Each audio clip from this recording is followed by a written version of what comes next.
Hoy es 2 de abril, día de la concientización sobre el autismo. ¿Quieres saber qué es el autismo? ¿Cuáles son sus características principales y cómo podemos detectarlo? No te pierdas este video.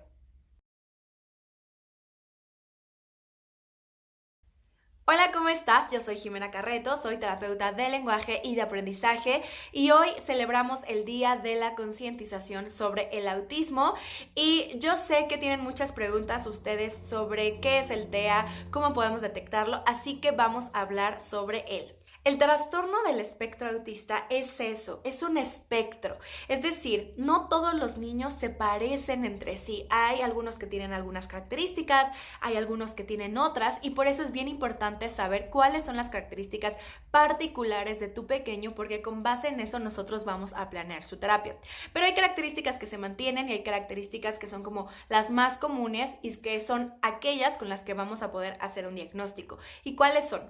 Bueno, pues el trastorno del espectro autista es una condición del neurodesarrollo que le impide o le dificulta a la persona con TEA poder interactuar de manera adecuada con personas, ya sea adultos o niños. Van a tener esta parte de inflexibilidad, un poquito de el apego a rutinas, son muy apegados, no les gusta que se modifiquen esas rutinas y cuando las modificamos esto les puede provocar un poco de alteración y los vemos cómo ellos no logran regularse ante estos cambios.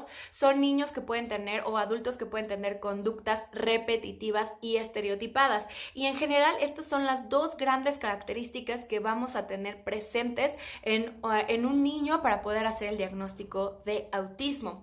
Por supuesto vienen estas características como pobre o nulo contacto visual, el juego muy clásico en donde ordenan cosas, en donde a lo mejor les llaman la atención cosas que no son tan comunes en los niños de su edad, pueden tener un vocabulario o pueden tener gustos que no son adecuados o de acuerdo, no es que no sean adecuados, más bien no son acorde a su edad. Y pues es esta parte del apego de rutinas, o sea, su juego es muy característico. No vamos a ver un juego simbólico como lo vemos en otros pequeñitos, en donde los niños representan la experiencia a través del juego.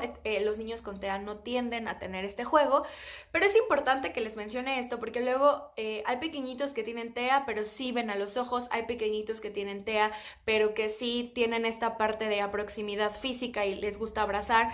Entonces me gustaría un poco romper estos mitos porque lo que me he dado cuenta en la experiencia que tenemos en el consultorio es que sí, verdaderamente hay muchísimos mitos alrededor del autismo que los quiero romper y ya les dije las características principales, ¿no? Es como la pobre interacción social o la falta de interacción social, las conductas estereotipadas y repetitivas, que básicamente son los dos rubros fuertes y grandes que nos van a hablar sobre el trastorno del espectro autista. Dejamos a un lado la parte del lenguaje porque ya no es un criterio básico para diagnosticar TEA, aunque muchos niños van a tener este desfase de lenguaje, pero ya no es un criterio como crítico para poder hacer el diagnóstico.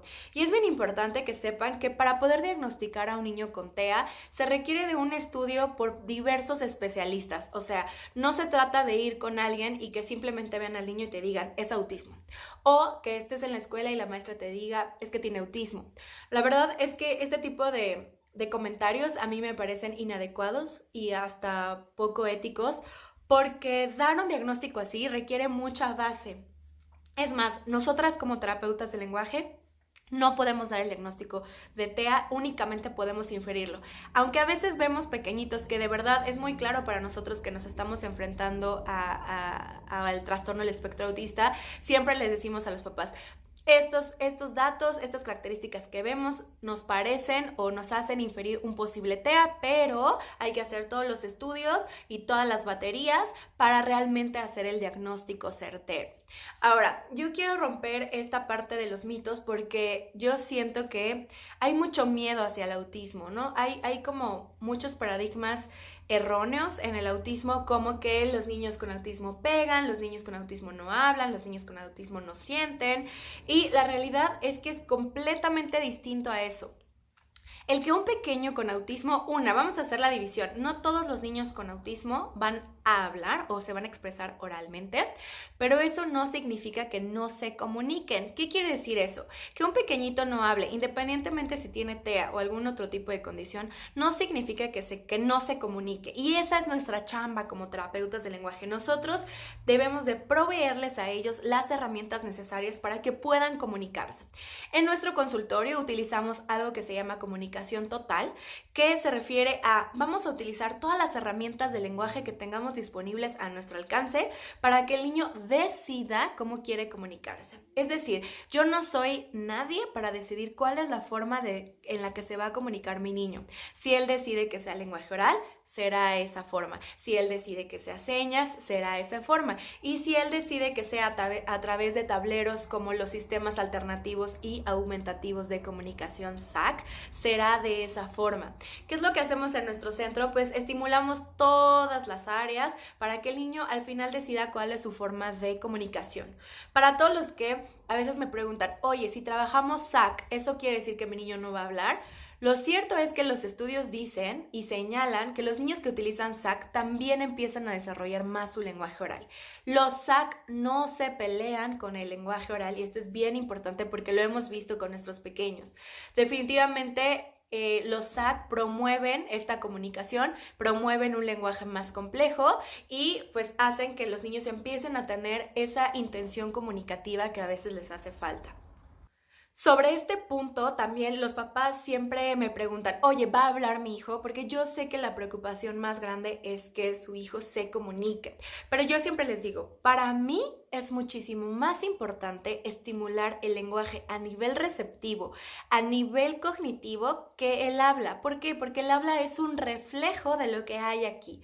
A mí me interesa que el lenguaje receptivo esté al nivel de la edad que tiene tu pequeño, porque eso va a hacer que todo lo que viene después, todos los aprendizajes que van a venir después se den.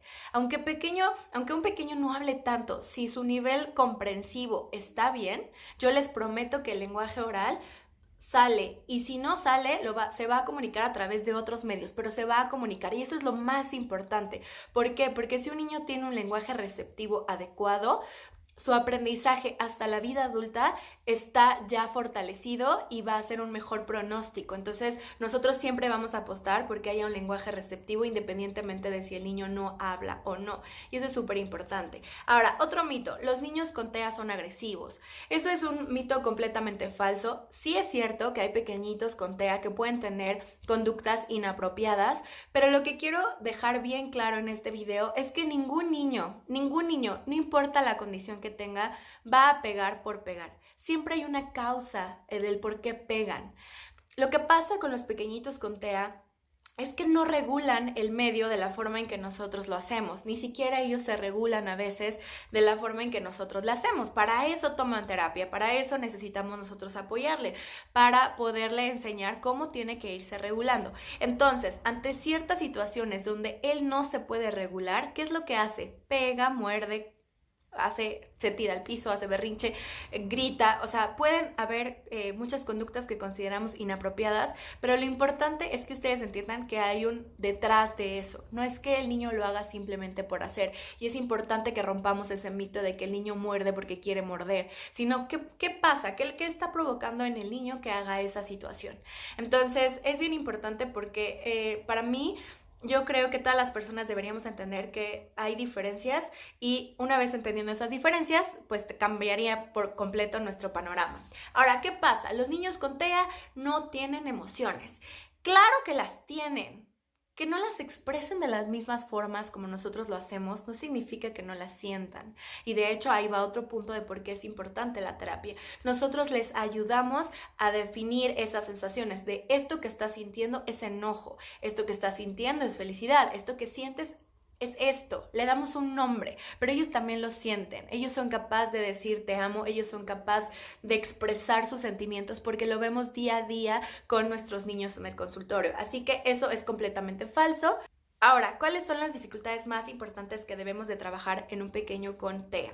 Típicamente los niños con TEA van a necesitar terapia de lenguaje, terapia de integración sensorial, porque 90% de los niños con TEA van a tener un poquito de desintegración sensorial en diferentes niveles, es decir, no integran las sensaciones de las formas en que típicamente se deberían hacer, por eso tienen tantos problemas con texturas, pueden tener tantos problemas con alimentos, con sonidos, se tapan los oídos, algunas luces, algunas sensaciones pueden causarles a ellos una falta de regulación adecuada que puede provocar otro tipo de conductas inapropiadas y entonces nosotros tenemos que trabajar. Entonces van a necesitar esta terapia de integración sensorial, van a necesitar también algunos terapia ocupacional y física, terapia de lenguaje, como ya lo mencioné, y algunos también requieren el apoyo de terapia cognitivo-conductual. Lo importante es que una vez que ustedes saben que su pequeñito tiene TEA, yo sé que da miedo, pero yo les quiero decir, hay que dejar el miedo a un lado porque en realidad la aventura es maravillosa. Son niños como cualquier otro niño, son niños que nos enseñan muchísimas cosas y lo importante es que asistan con especialistas que realmente sepan trabajar con autismo, que se asesoren bien sobre qué es lo que requiere su hijo. No todos los niños necesitan lo mismo y sobre todo la intervención temprana hace la diferencia. Sí es cierto que mientras más pequeñitos nosotros trabajemos con él, el pronóstico cambia y es de verdad muy grande la diferencia en los pequeñitos que han tenido un trabajo continuo.